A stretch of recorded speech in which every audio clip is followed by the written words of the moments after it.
할렐루야. 지난 밤에도 잘 주무셨습니까? 하나님은 우리가 자는 동안이나 또 깨어있는 동안이나 언제든지 우리 하나님이 되어주시고 우리의 모든 것이 되어주심을 믿습니다. 그 믿음이 저의 믿음뿐만 아니라 여러분의 믿음이기를 원하고 오늘을 살아가는 우리들의 또 믿음이기를 간절히 소망합니다. 자, 7월 20일 월요일 아침입니다. 출애굽기 13장 4절에서 10절까지 말씀을 함께 보겠습니다. 아비벌 이날에 너희가 나왔으니 여호와께서 너를 인도하여 가나안 사람과 헷 사람과 아모리 사람과 히윗 사람과 여부스 사람의 땅 곧 내게 주시려고 내 조상들에게 맹세하신 바 젖과 꿀이 흐르는 땅에 이르게 하시거든 너는 이 달에 이 예식을 지켜 이래 동안 무교병을 먹고 일곱째 날에는 여호와께 절기를 지키라. 이래 동안에는 무교병을 먹고 유교병을 내게 보이지 아니하게 하며 내 땅에서 누룩을 내게 보이지 아니하게 하라. 너는 그날에 내 아들에게 보여 이르기를 이 예식은 내가 애굽에서 나올 때에 여호와께서 나를 위하여 행하신 일로 말미암음이라 하고 이것으로 내 손의 기호와 내 미간의 표를 삼고 여호와 율법이 내 입에 있게 하라. 이는 여호와께서 강하신 손으로 너를 애굽에서 인도하여 내셨음이니 해마다 절기가 되면 이 규례를 지킬지니라. 아멘. 이스라엘 백성들이 앞으로 대대로 그들이 지켜야 할 무교절에 대해서 또 그 무교절 때에 그들이 행동해야 할 것에 대해서 다시 한 번 더 하나님께서 강조하고 계십니다. 이때껏 말씀하셨으면 그것으로 충분했을 터인데 하나님께서 오늘도 다시 말씀하고 계시는데 이렇게 같은 말이 반복되는 이유가 무엇일까요? 이게 중요하다라고 하나님께서 여기셨기 때문에 그렇습니다만은 이 부분이 우리 입장에서는 굉장히 연약한 부분이기 때문이 아닐까 하는 그런 생각을 합니다. 우리 인간의 가장 연약한 부분, 여러분에게 있어서 가장 연약한 부분이 어느 부분입니까? 보편적인 인간으로 보아서요. 안다는 것과 행동한다는 것 너무나 다르다라는 거예요. 다시 말해서 우리가 이렇게 살아가는 것이 옳다라고 알고 있지만 그렇게 살아가지 못하는 경우가 많지 않습니까? 안다고 해서 다 행한다라는 것은 아니라는 것입니다. 우리가 말씀을 읽고 성경을 읽고 또 선포되는 말씀을 듣는 대로 살 수만 있다면 세상이 이렇게 힘들고 이렇게 어려워도 능히 거뜬히 이겨낼 수 있겠지만 사실은 그렇지 못한 것이 우리들의 모습 아닙니까? 예수 믿는 우리만이라도 선하게 살고 하나님의 뜻대로 합당하게 살아간다면 또 그리스도인이 그리스도인답게 살아간다면 부정과 부패가 이 땅에서 과연 이렇게 많을까 하는 생각을 하게 되기도 합니다. 인간의 연약한 부분을 하나님께서 아시기에 하나님께서는 모세를 통해서 다시 한 번 더 강조하시고 다시 한 번 더 반복하셔서 우리로 하여금 알게 하시는 그런 모습을 오늘 본문을 통해서 볼 수 있습니다. 여러분 그렇잖아요? 솔직히 제가 여러분에게 전하는 말씀이나 설교 때 선포하는 것들 때로는 듣기 좀 싫거나 거북한 경우가 있을 수 있습니다. 저에게 또 하는 이야기를 그런 생각을 할 때도 분명히 여러분 있을 것입니다. 저 얘기는 좀 이제 안 하면 좋겠다. 너무 반복하는 거 아닌가 하는 그런 생각을 하게 하는 그런 말입니다. 여러분의 입장을 저 충분히 이해합니다. 그런데 여러분 그 말을 또다시 하는 제 입장도 여러분 생각을 해주시면 좋겠습니다. 하나님께서 우리 공동체에 반복하게 하신 이유가 분명히 있지 않겠습니까? 전할 자는 전해야 되고 들어야 될 자는 들으면서 또 전하는 자나 듣는 자나 우리 제1교회라는 공동체 안에 있는 자들은 그렇게 함께 행해야 되는 모습이기 때문에 하나님께서 반복해서 우리에게 말씀하고 계시는 것이 아니겠습니까?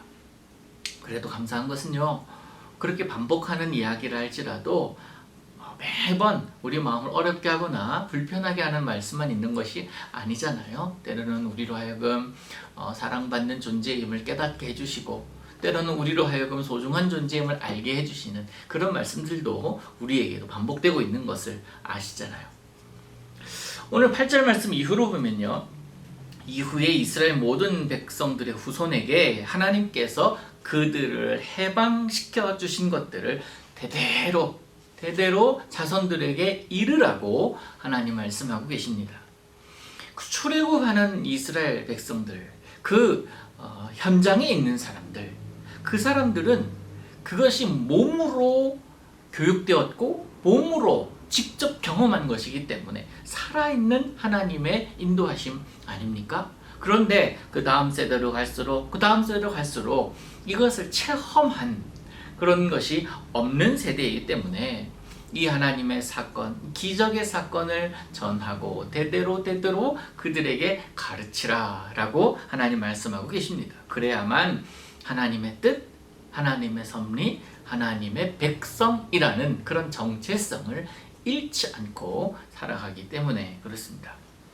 사랑하는 성도 여러분, 저희 가정도 그렇고 여러분의 가정도 그렇고, 또 우리 가정이 100가정, 200가정 있다 할지라도, 아니 10가정 있다 하더라도 10가정 다 상황이 다르고 형편이 다르지 않습니까? 다 똑같을 수는 없습니다. 그런데 같아야 되는 것이 있습니다. 바로 하나님의 말씀 속에서 우리가 또 우리 다음 세대들이 살아가는 모습입니다. 하나님을 향해서 눈을 맞추고 또 하나님의 마음이 있는 곳에 우리들의 마음을 두는 모습, 그 모습은 각각 상황이 다르다 할지라도, 형편이 다르다 할지라도, 거처가 다르다 할지라도 모습은 똑같아야 한다라는 사실입니다. 각자 있는 곳에서 각자의 삶의 자리에서 하나님을 바라봄, 그 하나님을 바라볼 때에 하나님께서 우리의 하나님이 되어주시지 않겠습니까? 그러기 위해서는 우리 세대가, 그러니까 앞세대가 다음 세대에게 전해 주어야 할 것, 그리고 보여주어야 될 것이 분명히 있는데, 그 전해 주어야 될 것, 보여줘야 될 것을 보여주어야 여전히 이어져 갈 수 있을 것입니다. 그래서 하나님의 살아계심을 경험한 것을 말하고 가르치기를 게을리하지 않는 모습, 그게 바로 믿음의 모습이 아닐까 하는 생각을 합니다. 여러분은 여러분의 자녀들 앞에서 다른 것은 몰라도 믿음 하나만큼은, 하나님과의 교제하는 그 모습 하나만큼은 훌륭하기를 소망합니다. 믿음으로 살아내는 것을 자녀들에게 보여주는 것. 하나님은 여러분의 자녀들에게 지식을 전달해주고 삶의 그런 방식들을 전해주는 것을 원하시는 것이 아니라 하나님을 전해주시는 것을 원하지 않을까요?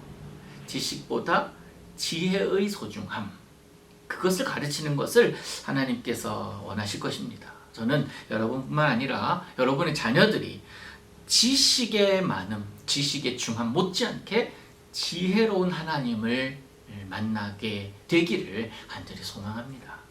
하나님만이 참 하나님이심을 보여주는 그런 가정, 그런 부모, 그런 거룩한 자로 오늘도 서실 수 있기를 소망합니다.